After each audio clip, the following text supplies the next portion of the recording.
नमस्ते। आज हम एक कह सकते हैं बड़ी दिलचस्प गुत्थी सुलझाने की कोशिश कर रहे हैं कि ये जो भाग-दौड़ भरी जिंदगी है, घर, परिवार, काम की जिम्मेदारियां, इन सब के साथ रहते हुए क्या वो एक आध्यात्मिक सुकून, एक शांति पाना मुमकिन है?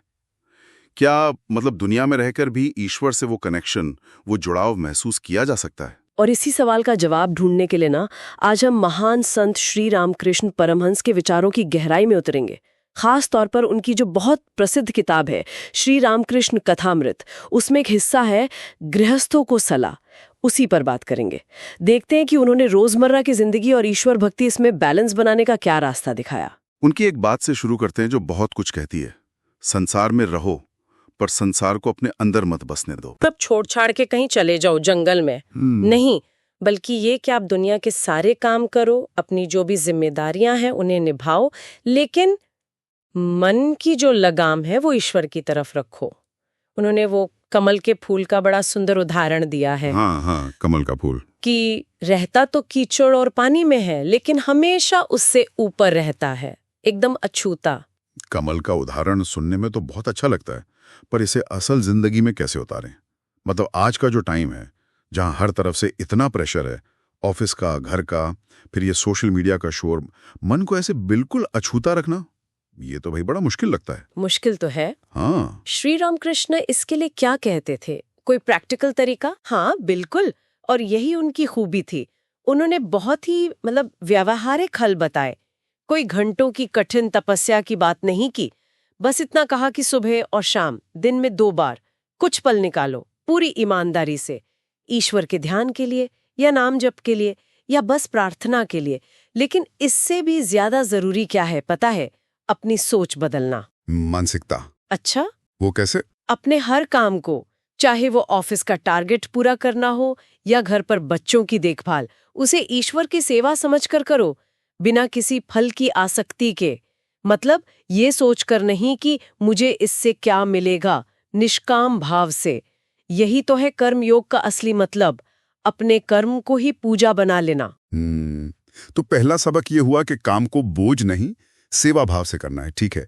लेकिन सिर्फ काम ही तो नहीं है, मन के अंदर भी तो बहुत कुछ चलता रहता है। गुस्सा, लालच, जलन, ये सब चीजें जहर की तरह जो अंदर ही अंदर हमें खोखला करते जाते हैं। हाँ, ये तो अनुभव होता है कई बार। तो इन विकारों को काटने के लिए उन्होंने हरि नाम यानी ईश्वर के नाम का लगातार जप, इसे सबसे कारगर दवा बताया। जैसे दवा शरीर का रोग काटती है, बिल्कुल वैसे ही नाम जप जो है वो मन के इन विकारों को धीरे धीरे शांत करता है।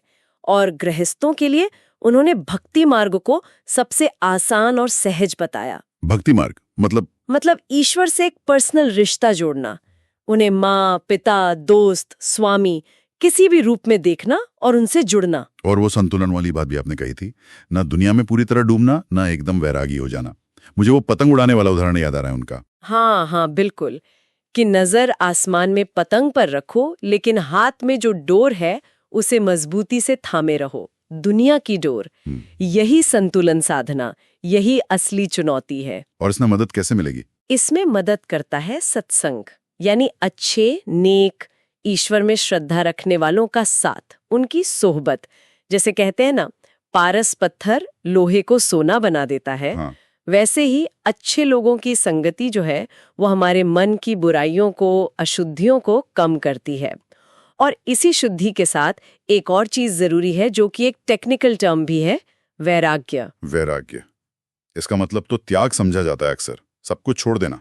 हाँ, आमतौर पे यही समझा जाता है, लेकिन श्री राम कृष्ण के कॉन्टेक्स्ट में, खासकर गृहस्थों के लिए, वैराग्य का मतलब सब कुछ छोड़ना नहीं है।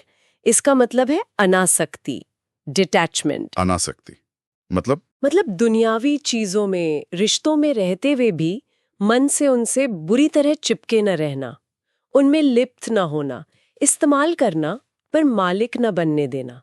यही अनासक्ति या वैराग्य है जो घर गृहस्थी में रहते हुए संतुलन लाने के लिए बहुत जरूरी है। तो ये तो हुई हमारे प्रयास की, हमारी कोशिशों की बात, कर्मयोग, भक्ति, सत्संग, वैराग। लेकिन क्या श्री रामकृष्ण ने ये भी कहा कि सब कुछ हमारे हाथ में ही नहीं है? मतलब ईश्वर की कृपा, उनका ग्रेस, उसका भी कोई रोल है? हाँ हाँ, ये बहुत बहुत महत्वपूर्ण बात है। उनके अनुसार हमारा काम है पूरी लगन से कोशिश करना, साधना करना, अपना बेस्ट देना। पर जो अंतिम सफलता है, जो असल शांति है या ईश्वर का अनुभव है, वो अंततः उनकी कृपा पर ही निर्भर करता है। अच्छा। इसलिए कोशिश के साथ साथ प्रार्थना और समर्पण का भाव रखना भी उतना ही जरूरी है। ये मानना कि हम सिर्फ एक माध्यम है, करने वाले तो वही है। तो कुल मिलाकर श्री रामकृष्ण कथामृत से जो बात समझ में आ रही है वो ये है कि अगर सही नजरिया हो, सेवा भाव हो, भक्ति हो, तो ये गृहस्थ जीवन खुद ही एक साधना बन सकता है। ये दुनिया से भागने का रास्ता नहीं, बल्कि दुनिया में रहकर ही जागने का, ईश्वर से जुड़ने का रास्ता है। निश्चित रूप से, बिल्कुल। और ये सिर्फ कोई पुरानी किताबी बातें नहीं है, ये आज की जिंदगी के लिए भी उतनी ही प्रैक्टिकल, उतनी कारगर एक जीवन कला है।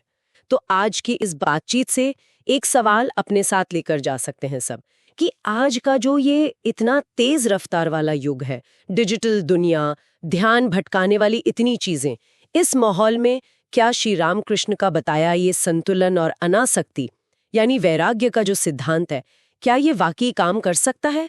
और अगर लगता है कि हाँ कर सकता है, तो इसे अपनी रोजमर्रा की जिंदगी का हिस्सा कैसे बनाया जाए, बिना अपने जरूरी लक्ष्यों या जिम्मेदारियों से समझौता किए? इस पर सोचिएगा जरूर।